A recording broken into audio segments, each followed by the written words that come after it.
E aí, pessoal, professor Marlos Andrei aqui, e hoje nós vamos falar sobre a classificação das reações químicas.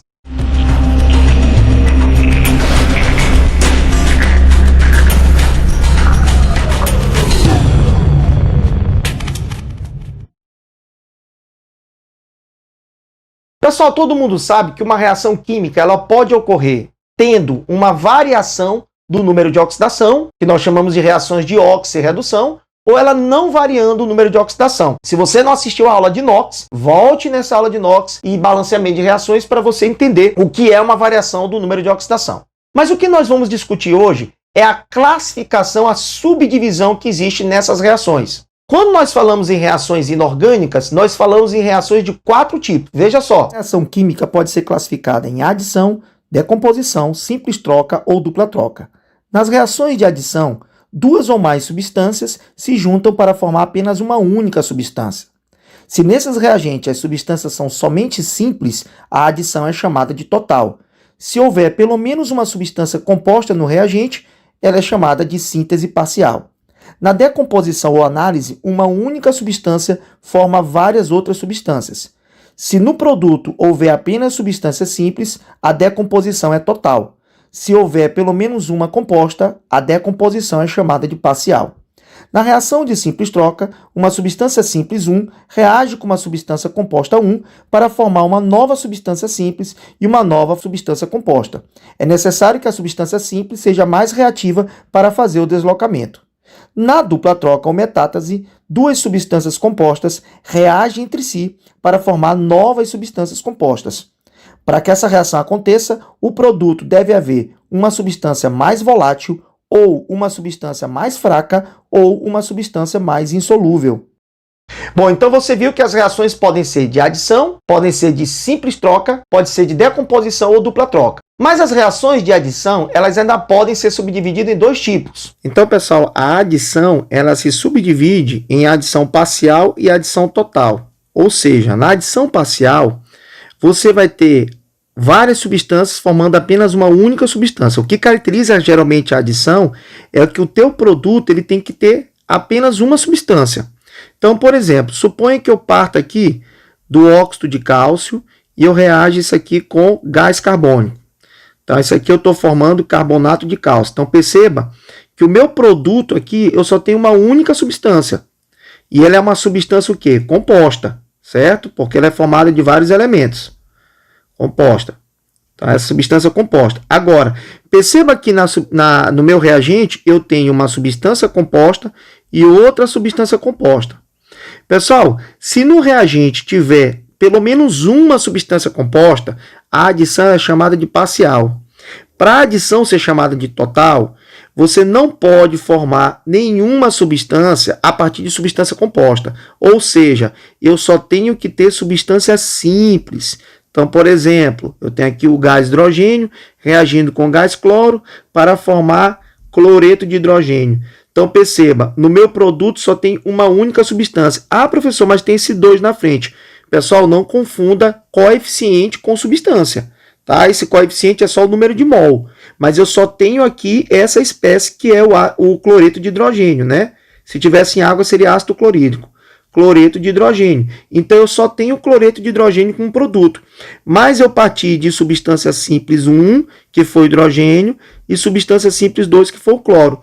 Então, quando você parte apenas de substância simples, a adição é chamada de total. Quando pelo menos uma das substâncias reagentes for composta, a adição é chamada de parcial. Então, você viu que a reação de adição total ela precisa partir de substância simples. Podemos fazer, então, uma analogia para as reações de decomposição. Uma decomposição ela é dita parcial quando pelo menos um dos produtos é uma substância composta. E a decomposição é dita total quando todos os produtos são substâncias simples. Agora, para a gente falar de simples troca ou deslocamento, é necessário que a gente entenda o que é a fila de reatividade dos metais. Para isso, deixa eu te contar uma pequena história. Existem 2 meninas que vendem ouro, bijuterias. Kátia e Magali. Magali é uma meninazinha bem pequenininha, tá? Vamos chamar ela de Magalizinha. Ora, a Kátia é uma menina bacana, calminha, tá? Não gosta de confusão. E a Magalizinha, mais feroz, é daquelas que não deixa almoço para janta. que aconteceu? Kátia e Magali venderam seu ouro, suas bijuterias, para um rapaz chamado de Mercúrio. Mercúrio não as pagou. E aí Kátia disse, vamos cobrar Mercúrio. Magalizinha estava já o quê? Feroz, e disse, vamos lá, vamos chutar o pau da barraca. E Kátia é uma pessoa bacana, não, vamos cobrar direitinho, a gente chega de uma boa conversando. Então vocês vão lembrar da seguinte frase para gerar uma mimetização da fila de reatividades metais. Kátia bacana e Magalizinha feroz, credo, hoje cobraram de Mercúrio sua prata, platina e ouro. Kátia bacana e Magalizinha feroz, hoje cobraram de Mercúrio sua prata, platina e ouro, certo? Então vamos aplicar essa regrinha da Kátia bacana e ver como ocorre uma reação de deslocamento ou simples troca. Veja aí. Podemos compreender a fila de reatividades metais com a seguinte frase. Kátia bacana e Magalizinha feroz, credo, hoje cobraram de Mercúrio sua prata, platina e ouro. Depois do hidrogênio, esses metais têm uma coloração diferente. A reatividade dos metais cresce para a esquerda. Logo, para que uma reação de simples troca ou deslocamento ocorra, a substância simples, no caso aqui o metal ferro, só pode deslocar o metal da substância composta se ele estiver à esquerda nessa fila de reatividade. Então perceba que o ferro está à esquerda do cobre na fila de reatividade e, portanto, a reação ocorreu. Na reação do cobre com sulfato de zinco, por sua vez, será que o cobre vai conseguir deslocar o zinco? Olhando para a fila de reatividade, o cobre está à direita do zinco. Estando à direita do zinco, quer dizer que o cobre é um metal menos reativo e, portanto, ele não desloca, a reação não ocorre. Por isso, os ácidos, em geral, corroem metais. No entanto, os metais que estão à direita desse hidrogênio não conseguem ser corroídos por ácidos convencionais, comuns. Portanto, esses metais são chamados de metais nobres. No entanto, existem alguns ácidos que podem corroer os metais nobres. No caso dos três primeiros, o ácido sulfúrico concentrado e o ácido nítrico. Porém, a platina e o ouro só vai conseguir ser dissolvido ou corroído numa solução chamada de água régia, que é uma mistura de uma parte de ácido nítrico e 3 partes de ácido clorídrico. Então vocês perceberam que para um metal ele deslocar um outro metal de dentro de uma substância composta, é necessário que esse metal esteja à esquerda na fila de reatividade. Lembrando que, então, os ácidos, eles podem corroer, né, reagir com metais, liberando gás hidrogênio, exceto que esse metal seja um metal nobre, por estar à direita do hidrogênio na fila de reatividade. Mas como nós vimos na animação, existem 2 ácidos que são capazes de corroer metais nobres, são eles o ácido sulfúrico e o ácido nítrico. Tome muito cuidado, isso é questão de prova. Eles são capazes porque são chamados de ácidos oxidantes. Então, o ácido sulfúrico concentrado e o ácido nítrico têm a capacidade de corroer metais como o cobre, prata e mercúrio. Mas, para corroer a platina e o ouro, vocês viram que somente uma mistura chamada de água régia, que é uma solução formada pela mistura de ácido nítrico com ácido clorídrico na proporção de 1:3. Beleza, Marlos, então quer dizer que simples troca é muito simples. Mas e a dupla troca? Como é que a gente vai fazer? Pessoal, vocês vão ver que para uma reação de dupla troca ocorrer, é necessário que haja a formação de pelo menos uma de 3 condições, que é a formação de alguém mais volátil, a formação de alguém mais insolúvel ou a formação de alguém mais fraco. Portanto, é necessário que vocês retornem o estudo para a aula de ácidos, bases, sais e óxidos. Professor, eu não encontrei essa parte no canal aqui do YouTube.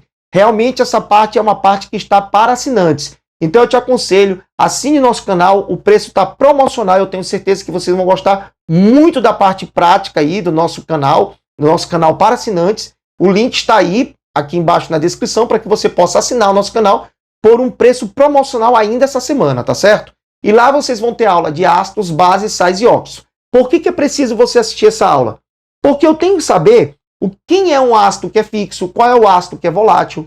Eu tenho que saber qual é o sal que é insolúvel, qual é o sal que é solúvel. Eu tenho que saber qual é a base forte, a base fraca. Então, para você continuar o nosso vídeo e assistir agora as reações de dupla troca, é necessário que primeiro você tenha esse embasamento sobre ácidos, bases, sais e óxidos. Se você já assistiu essas aulas, vamos continuar o vídeo aí para ver como ocorre a reação de dupla troca. Veja as condições. Quais são as condições para que uma reação de dupla troca possa ocorrer? Então são 3 condições que pelo menos uma delas você tem que atender para que a reação possa ocorrer. Então é necessário que você conheça as funções inorgânicas para saber se o produto será mais volátil, se ele será mais fraco ou mais insolúvel.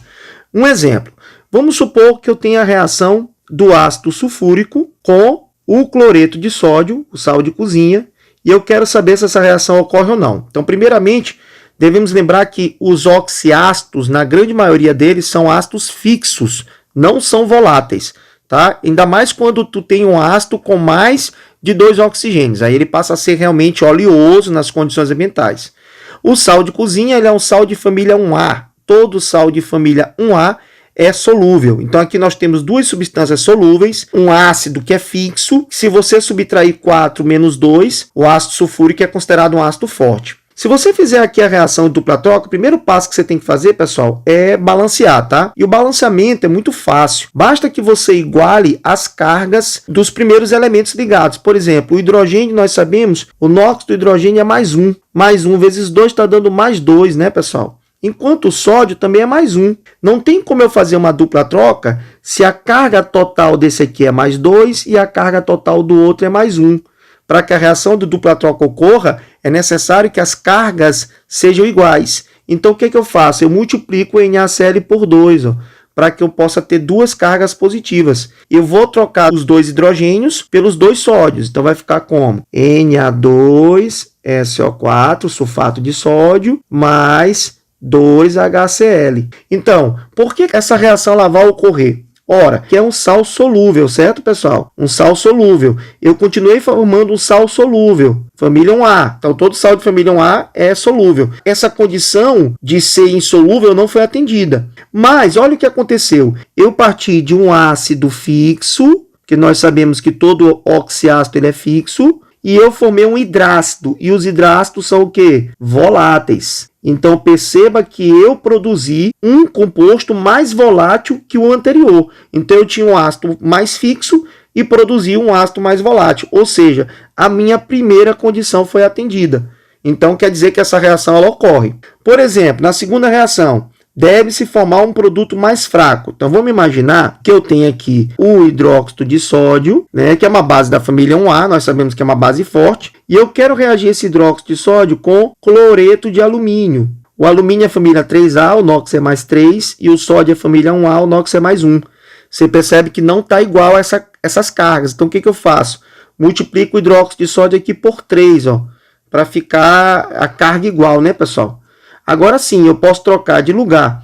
Esses 3 sódios se juntam com esses 3 cloros. Eu formaria 3NaCl, né, pessoal? 3NaCl. E agora, esse alumínio se junta com as 3 hidroxilas, formando o hidróxido de alumínio. O nosso intuito aqui é saber se essa reação ocorre, né, pessoal? O que eu tenho aqui? Eu tenho uma base da família 1A, e toda base de família 1A é considerada uma base forte. Já você percebe que do outro lado eu tenho uma base da família 3A, e nós sabemos que são considerados bases fortes apenas as bases da família 1A e 2A. Qualquer base que não seja da família 1A e 2A é considerada uma base o quê, pessoal? Fraca. Então perceba que a segunda condição aqui foi atendida. Eu formei um produto mais fraco. Eu saí de uma base forte, que é uma base da família 1A, e formei uma base fraca, que é uma base da família 3A, certo? Só relembrando, não quer dizer que essas 3 condições têm que ocorrer. Para que a reação de dupla troca ocorra, pelo menos uma delas tem que ocorrer. Ou você forma alguém mais volátil, ou você forma alguém mais fraco, e agora vamos ver alguém mais insolúvel. Então, vamos aqui usar o nitrato de prata. Você que assistiu aí o nosso curso completo de química que é assinante, você viu lá que eu fiz uma musiquinha, né? Os átomos são solúveis, então quer dizer, nitrato de prata ele é solúvel em água. Aí eu vou reagir o nitrato de prata agora com cloreto de sódio. Para quem não sabe por que a terminação eto, é porque é um sal que não tem oxigênio, tá? Todo sal que não tem oxigênio, a terminação é eto. Também solúvel porque é um sal de família 1A, né? E todo sal de família 1A é solúvel. Bom, se eu fizer essa reação, vocês estão vendo que a prata, o NOx dele é mais 1. E o sódio também é mais 1. Prata é tabelado, é só voltar à aula de NOx, tá, pessoal? Quando eu trocar prata de lugar com sódio, eu formaria AgCl, que é o cloreto de prata, e NaNO3, que é o nitrato de sódio. O nitrato de prata e o cloreto de sódio são solúveis. O nitrato de sódio também é solúvel. Por quê? Porque é um sal de família 1A. No entanto, cloretos, todo eto, né, todo sal de mercúrio, de prata e de chumbo são considerados insolúveis. Então, esse cloreto de prata é insolúvel. Se ele é insolúvel, então é atendido essa terceira condição. Então, pessoal, veja, a primeira condição diz que para a reação acontecer, tem que formar alguém mais volátil. E o ácido clorídrico era mais volátil que o sulfúrico. Na segunda condição, uma reação só ocorre se pelo menos um dos produtos for mais fraco. O hidróxido de alumínio é mais fraco que o hidróxido de sódio. E na terceira condição, um dos produtos tem que ser mais insolúvel. E o cloreto de prata é mais insolúvel que o nitrato de prata. Essas são as três condições para que uma reação de dupla troca possa ocorrer. Bom, galera, então é isso. Você viu que para uma dupla troca ocorrer é muito simples. Basta que uma dessas três condições seja atendida. Agora, para fechar nossa aula, vamos aos exercícios. Então agora vamos para a resolução de nossas questões para a gente fechar o conteúdo de reações inorgânicas e classificação de reações. Nessa primeira questão, ele está te pedindo apenas para você dizer qual é o tipo de reação. Então, como nós vimos aí nos nossos vídeos, quando duas substâncias ou mais se juntam, aqui está faltando 2 no oxigênio, ó. Quando duas substâncias ou mais se juntam para formar apenas uma substância, eu tenho a chamada síntese. Que no caso aqui, pessoal, é uma síntese total, né? Por que uma síntese total? Porque eu estou partindo apenas de substâncias simples. Assim como a segunda, você agora é o contrário. Você está partindo de uma única substância, formando várias outras substâncias. Nós chamamos isso de análise ou decomposição. Agora, ela é uma análise total ou uma análise parcial? Ela é uma análise parcial. Por quê, pessoal? Porque um dos produtos aqui, que é o cloreto de potássio, ó, esse cara bem aqui, ó, ele é uma substância composta. Só seria uma análise total se todas as substâncias formadas fossem simples, tá? Agora, na terceira, você tem uma substância simples, que é o ferro, reagindo com uma substância composta, formando uma substância composta e outra substância simples. Então, quando aparece uma substância simples reagindo com uma composta, eu tenho a chamada simples troca, também chamada de simples substituição, ou ainda chamado de deslocamento. Deslocamento, tá? E essa aqui ficou fácil, né, pessoal? O cloreto de sódio é uma substância composta, o nitrato de prata também é uma substância composta, e quando eu tenho duas substâncias compostas reagindo para formar uma novas substâncias compostas, eu tenho a chamada dupla troca, ou dupla substituição, ou ainda metástase. Metástase. Então eu tenho síntese, eu tenho análise, eu tenho substituição, né? Simples substituição, substituição, e dupla substituição. Então eu tenho síntese, análise, substituição e dupla substituição. Resposta letra B de bola. Próxima questão. Pessoal, vocês viram que uma reação de simples troca é quando uma substância simples reage com uma composta para formar uma nova simples e uma nova composta. Essa reação também é chamada de deslocamento. O que é o deslocamento? A substância simples ela desloca o elemento da substância composta. Só que nós vimos que existe uma fila de reatividade, onde Cátia bacana e Magalizinha feroz, credo, cobraram de mercúrio, sua prata, platina e ouro. Nem sempre os elementos que eles vão pedir na prova vão estar nessa fila que eu falei para vocês, que é essa frase é uma simplificação. Quando ele quiser um outro elemento que não esteja na frase que eu dei para vocês, ele vai dar aqui, ó, como a gente tem na questão. Nessa questão aqui da faculdade MAC, ele está te dando a fila dizendo que a reatividade é decrescente. Quer dizer que decresce do césio para o ouro. Então eu posso dizer que a reatividade cresce no sentido da seta, né? Lembrando a vocês que para uma reação acontecer de simples troca, o elemento que está na substância simples, que está fora, para ele entrar na substância composta, ele tem que ser mais reativo, tá? Então olha o que ele está dizendo aqui. Analisando a fila de reatividade, pode-se afirmar que a reação que não vai ocorrer, ele quer que não ocorra.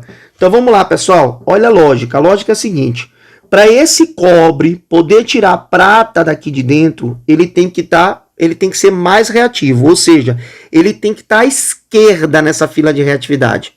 Então, consequentemente, olha onde é que está o cobre aqui e olha onde é que está a prata. O cobre está à esquerda da prata. Consequentemente, ok, essa reação vai ocorrer. Se eu quisesse fazer aqui a equação, era só botar o cobre no lugar da prata. Formaria isso aqui, ó, nitrato de cobre mais prata. Ó. A prata sairia de dentro da reação, certo? Por quê? Porque o cobre está à esquerda. Então, ok, ocorreu. Vamos continuar pela mesma lógica. Será que HCl reage com magnésio? Para o magnésio, que é a substância simples, tirar o hidrogênio daqui de dentro, é necessário que o magnésio esteja à esquerda. O magnésio está aqui e o hidrogênio está bem aqui. O magnésio está à esquerda, então ele consegue deslocar o hidrogênio. Ok. A reação seria muito simples, né, pessoal? Se eu for reagir aqui o magnésio com ácido clorídrico, você tem que lembrar que o magnésio é da família 2A. Ou seja, se ele é da família 2A, quando ele fizer a ligação com o cloro, ele vai precisar de 2 cloros. Consequentemente, você vai fazer o balanceamento aqui, ó, e a reação vai liberar gás hidrogênio, que basicamente é a reação de todo ácido, né? Ácido reage com metal liberando gás hidrogênio. Mas a nossa ideia aqui não é equacionar ainda, é você entender a classificação. Então, por que a B ocorre? Porque o magnésio é mais reativo que o hidrogênio. Por que a C vai ocorrer? Vamos ver. Onde é que está o ferro? Está bem aqui o ferro. Onde é que está o hidrogênio? Está bem aqui. O ferro está perto, mas está à esquerda do hidrogênio.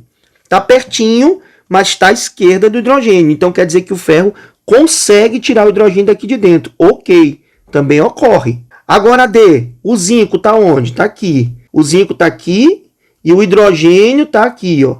Então, o zinco está à esquerda do hidrogênio. Então, também a letra D ocorre porque o zinco consegue tirar o hidrogênio de dentro. Ok. Na letra E, perceba que o cobre ele não está à esquerda do zinco, ele está à direita. Então, quer dizer que o cobre não tem capacidade de pegar o zinco e puxar. Isso aqui não vai ocorrer. Por quê? Porque o cobre é mais inerte, é menos reativo. O cobre é metal nobre, ó pessoal, está na classe dos metais nobres.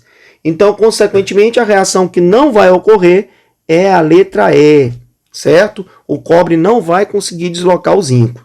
Terceira questão. Uma solução aquosa de ácido clorídrico dissolve ferro. Olha lá para cima, para minha fila de reatividade, e perceba que o ferro consegue deslocar o hidrogênio. Então, quer dizer que se eu pegar o ferro e eu quiser reagir com ácido clorídrico, por que essa reação vai ocorrer? Porque o ferro consegue deslocar o hidrogênio. É o que ele está dizendo aqui, ó. Uma solução de ácido clorídrico dissolve ferro, ou seja, reage com ferro. E zinco, claro, está aqui o zinco também, à esquerda do hidrogênio. Então, uma solução de ácido clorídrico dissolve ferro e zinco. Mas para dissolver cobre e prata, tá aqui, ó, cobre e prata, que são metais o quê, pessoal? São metais nobres. Que foi que nós vimos no vídeo? Que para dissolver metais nobres, eu preciso ou do ácido nítrico ou do ácido o quê, pessoal? Sulfúrico.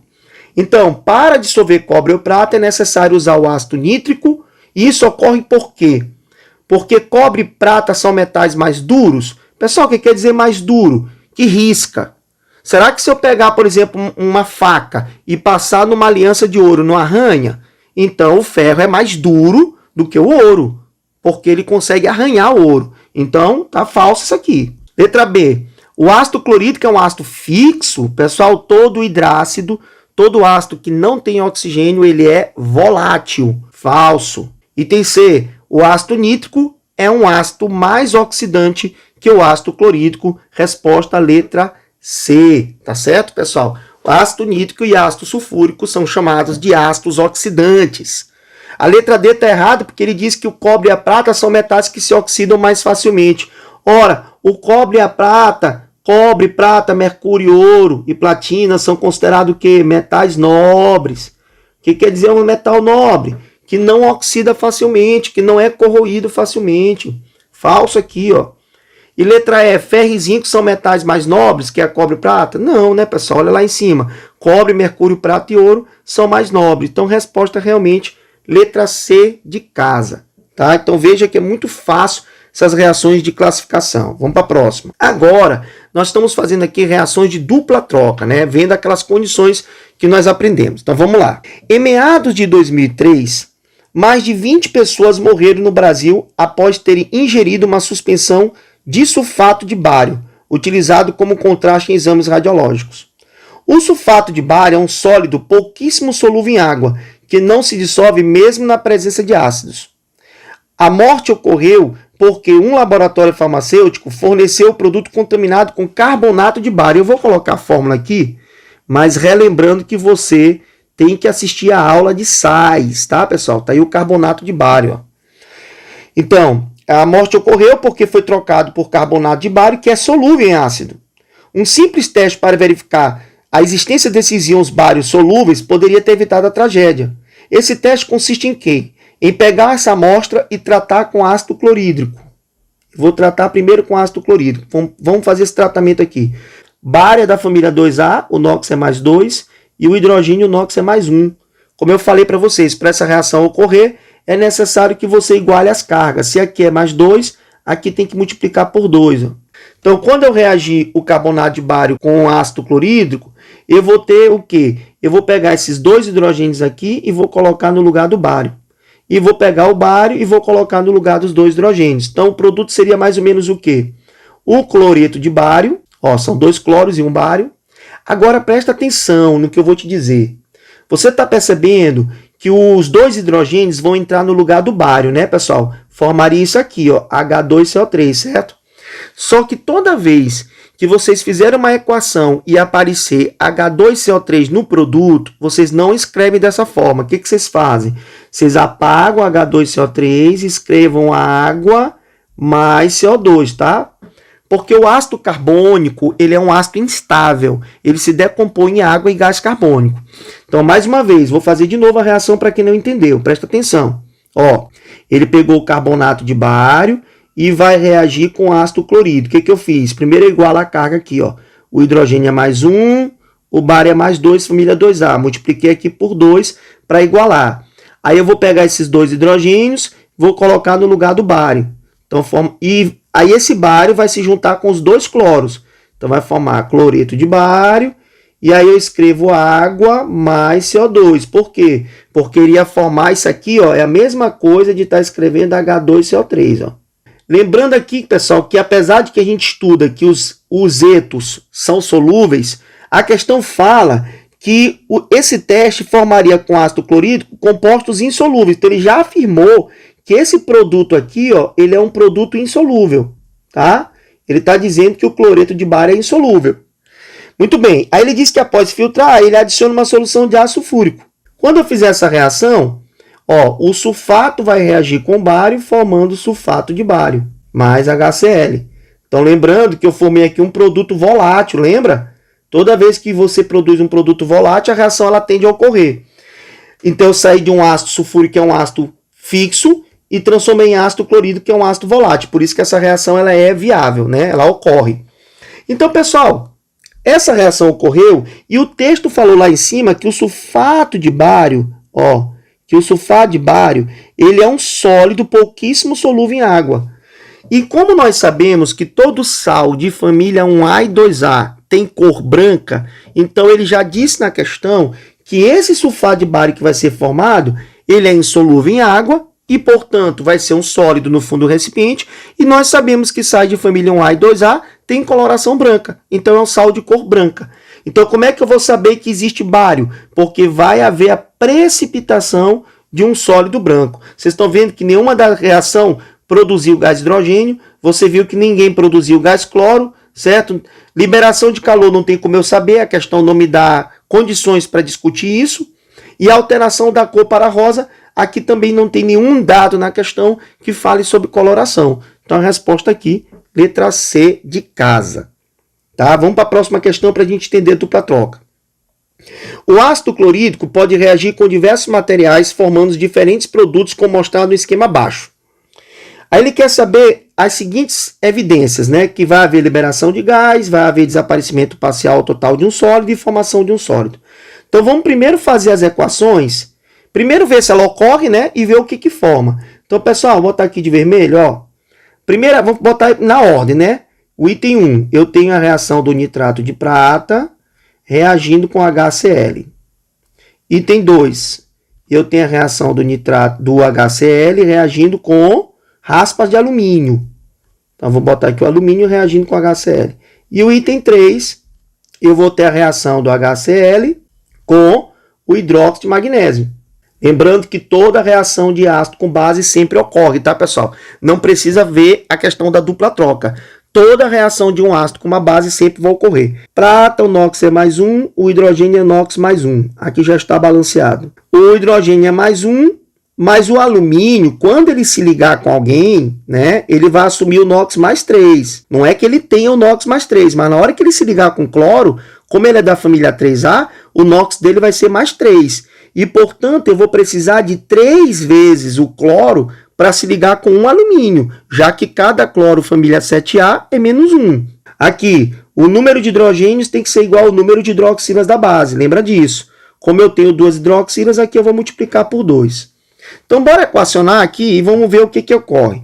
Pessoal, na hora que o hidrogênio trocar de lugar com a prata, eu vou formar AgCl e eu vou formar HNO3. Por que essa reação ocorre? Porque você tinha aqui um sal que era solúvel. E aqui nós temos cloreto de prata, que foi que nós aprendemos que os étos de mercúrio, de prata e de chumbo são o quê? Insolúveis. Então essa reação ela ocorre. Por que ela ocorre? Porque ela formou um produto insolúvel. Na reação 2, você sabe que esse alumínio vai se juntar com os 3 cloros. Só, pessoal, que você não pode pegar os hidrogênios e simplesmente botar assim, 3H, tá? Até porque não existe o hidrogênio sozinho na natureza. Aqui eu tenho que colocar um índice 2, ó, tá? Para eu colocar esse índice 2 e não quebrar o meu balanceamento, eu coloco aqui 3 meios, ó, tá? Porque 3 meios vezes 2 dá 3. Então, veja que quando você reagir o metal com ácido, lembra disso, pessoal, toda reação de metal com ácido libera gás hidrogênio. Isso é uma característica das reações de ácido. Toda reação de ácido com metal libera gás hidrogênio. E a última reação, você vai pegar esses 2 hidrogênios, vai se juntar com as 2 hidroxilas, né, vai formar água, que é uma reação de ácido com base. E o magnésio vai se juntar com esses 2 cloros aqui, ó. Mas o que eu sei, pessoal? Que o hidróxido de magnésio é uma base da família 2A, mas é uma exceção, lembra? Família 1A, forte e solúvel, família 2A, forte e solúvel, exceto berílio e magnésio. Ou seja, o hidróxido de magnésio é uma base insolúvel. Eu vejo que na equação 1 formou alguém insolúvel, ou seja, formou um sólido, formou um precipitado no fundo do recipiente. Na equação 2 formou um gás, houve aparecimento de bolinhas de gás saindo. E na equação 3 você tinha um produto insolúvel, né, que era um sólido insolúvel, e agora você produz cloreto de magnésio, que é solúvel, né, já que os étos são só insolúveis com mercúrio, prata e chumbo. Então você transformou um composto que era insolúvel num composto que é solúvel. Então aquele sólido que existia antes não existe mais. Então ele queria saber aonde houve liberação de gás, que foi o gás hidrogênio, na equação 2. Então já está eliminada aqui a letra A, já está eliminada a letra D e a letra E. Aonde houve desaparecimento de um sólido? Eu tinha um sólido que era o hidróxido de magnésio e eu formei aqui o cloreto de magnésio. Poderia confundir com a 2, mas a 2 ele quer também que haja liberação de quê? De gás, eu já tinha colocado 2, né? Aí ele quer também que haja o quê, pessoal? A formação de um sólido. A formação de um sólido foi o cloreto de prata, que é o 1. Então tem que terminar em 1. Então, consequentemente, 2, 3 e 1. Resposta, letra C de casa. Então, recapitulando, para que uma reação de dupla troca ocorra, é necessário que ou você forme alguém mais volátil, ou você forme alguém mais fraco, ou você forme alguém mais insolúvel. Beleza, pessoal? Então a gente fica por aqui na aula de hoje. Continue assistindo nosso canal, continue aí fazendo suas questões, seus exercícios. Faça o nosso curso completo, tá? O link está aí na descrição e a gente se encontra numa próxima aula. Forte abraço!